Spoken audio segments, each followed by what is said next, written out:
Hoy estamos en un nuevo programa Tangente junto a Juan Manuel Urtubey. Juan Manuel, muchísimas gracias por venir el día de hoy.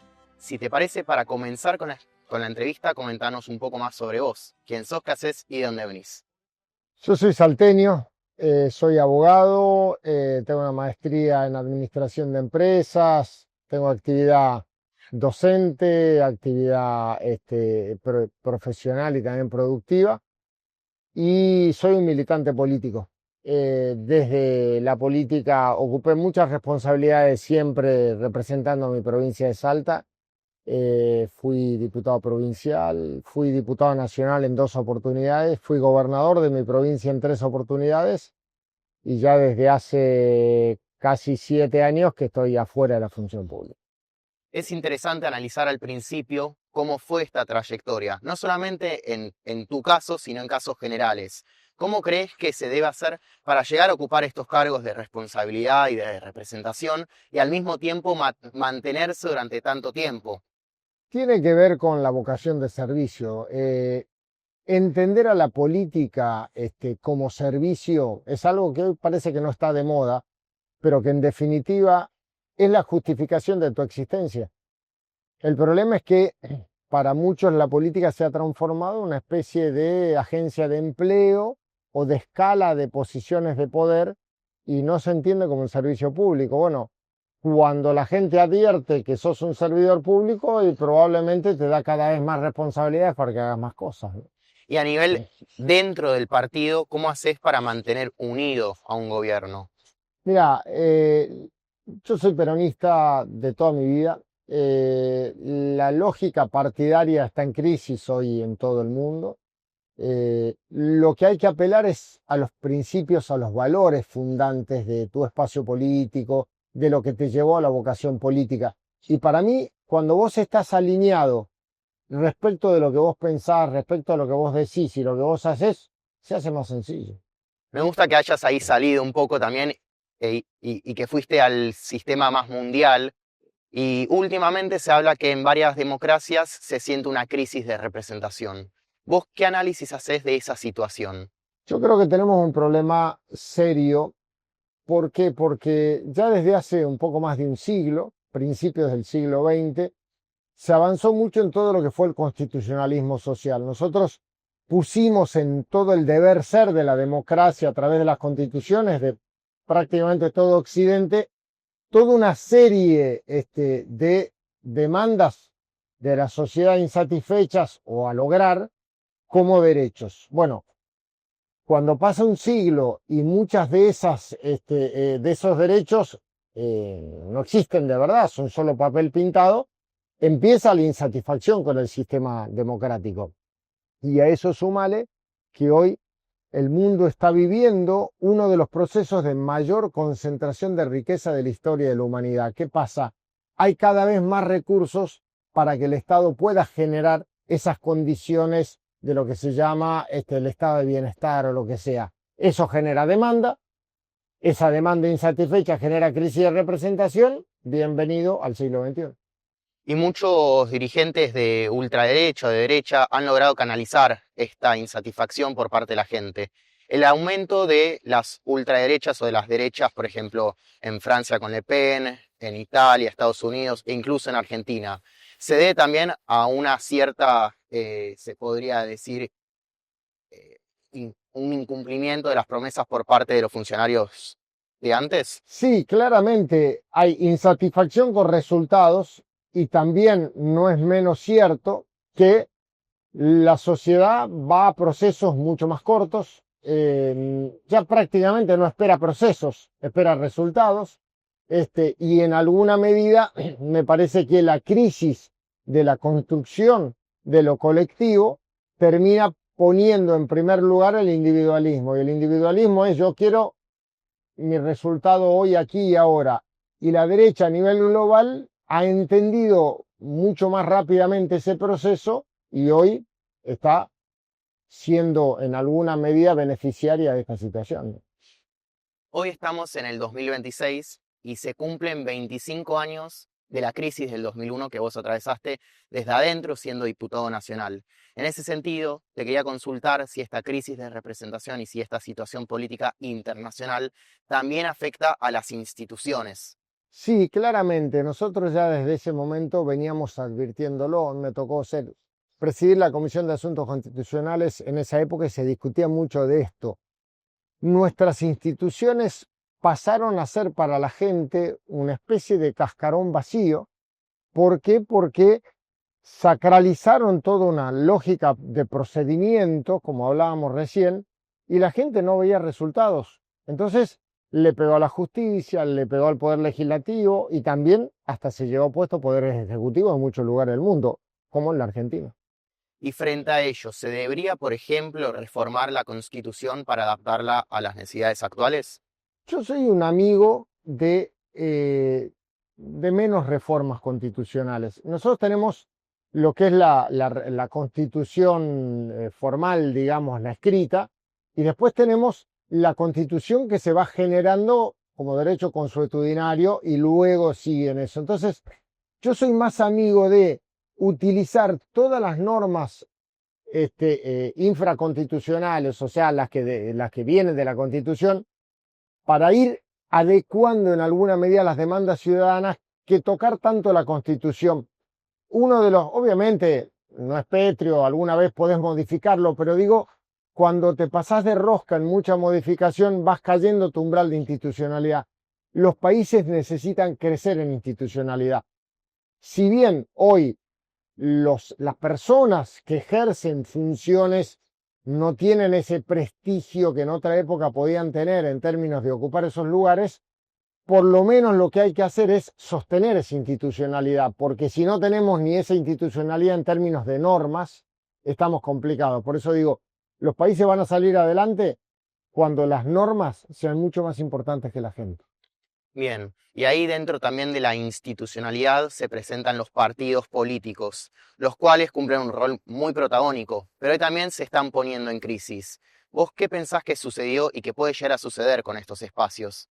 Mira, hay algunos, como particularmente el que yo milito, el peronismo, que tiene un problema, y cuando hablo del peronismo también hablo de todos esos partidos que tienen que ver con eso en otros lugares del mundo, no solo en la Argentina, digamos. Lo que pasa acá pasa en muchos otros lugares. ¿De qué se trata eso? Es entender que el proceso colectivo debe ser tomado por la gente como propio. O sea, nosotros tenemos que reconstruir el sentido de un proyecto nacional. Lamentablemente, algunos partidos, como el mío, en alguna medida lo han perdido un poco. Hay que reconstruir el nosotros. Hay que reconstruir eso que genera la celeste y blanca cuando hay partido de fútbol, digamos. Hay que reconstruirlo. Ya que estamos entrando en el plano local, te comento que nosotros tenemos un espacio de 5 minutos para que hables sobre un tema en específico. Si querés, puedes hablar sobre la visión de país que tenés y cómo crees que debería desarrollarse la Argentina en los próximos años. Pero queda a tu disposición, lo puedes modificar como prefieras. Yo te agradezco. Creo que hay algo central. La Argentina necesita un proyecto nacional. Bien. La Argentina necesita hacer algo.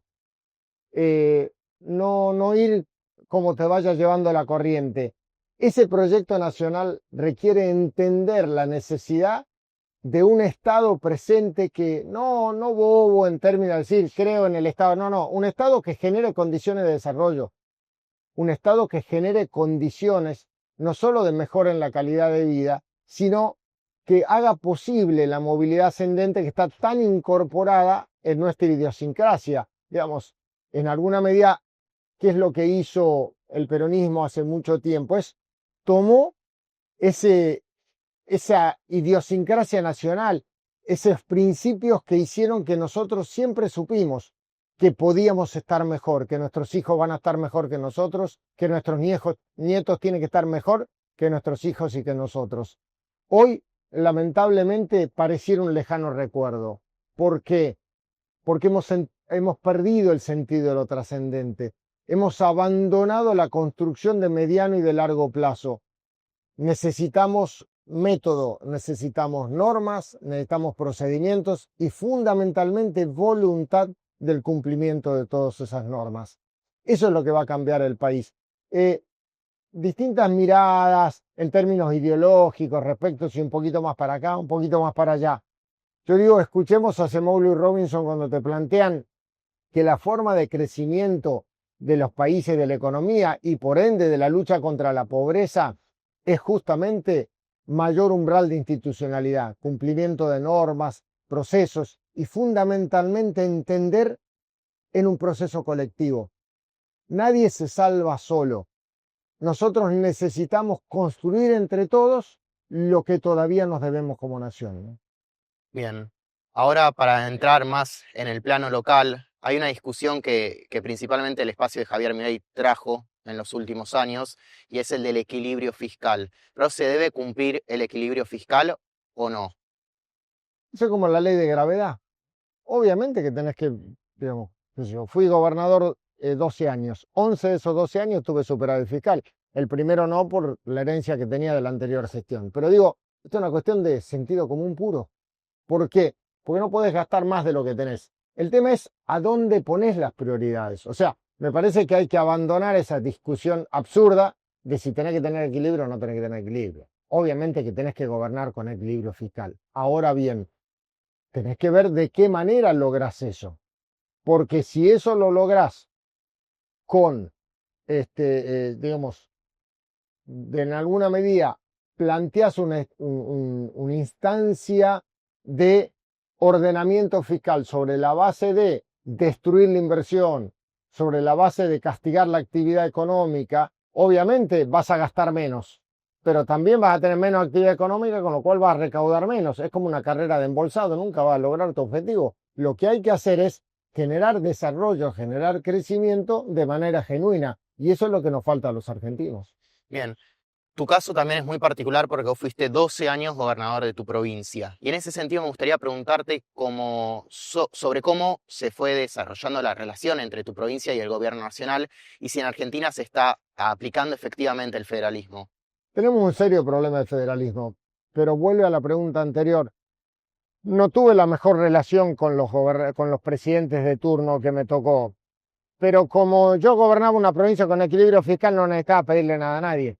Entonces, lo que hay que hacer es rediscutir federalismo si la Argentina tiene un proceso en donde ha descentralizado gran parte del gasto en los últimos 40 años y ha concentrado el ingreso en los últimos 40 años. Esa combinación es explosiva y lesiona el federalismo. Hay que reconstruir. Y esa reconstrucción también pone sobre la mesa la discusión de la coparticipación.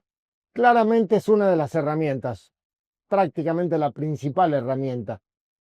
Cuando se empezó a discutir, para que nos demos una idea, el gobierno nacional prácticamente administraba el 50%, 50 y pico, y 40 y pico nación y provincias. Era más o menos los porcentajes. Hoy la nación recauda prácticamente el 75% de los ingresos, el 23% los administran las provincias y el 3% los municipios. Y uno de los problemas que hablamos al principio de la crisis de representación es que gran parte de la demanda ciudadana está invertida. La demanda ciudadana está en el municipio, en la provincia y después en la nación. Y los recursos están al revés. Y ahora cambiando la relación no solamente provincia-nación, sino provincia-municipio, ¿cómo se gestiona desde una gobernación la elección con cada intendente? Para mí fue vital lograr mayor nivel de federalismo. Generar en la provincia el mismo federalismo que se reclama a nivel nacional. Nosotros crecimos muchísimo en términos de no solo descentralización de áreas de gobierno, sino también de federalización en términos de recaudación de recursos y de generación de infraestructura y demás. Eso es vital. ¿Por qué? Porque vuelvo a decirte eso, la forma de recuperar representación es ir a donde está la demanda ciudadana, que está en el municipio. Ahora, volviendo a los partidos políticos, vamos a entrar más en profundidad en tu partido, que es el Partido Justicialista. ¿Vos qué lectura haces hoy, principalmente la interna que se presenta en el PJ, y si crees que se va a poder resolver para las próximas elecciones? Yo soy optimista, pero soy consciente que estamos en un problema. ¿Cuál es el problema? Es el problema que nos hizo perder las elecciones y que hoy gobierne Javier Milei.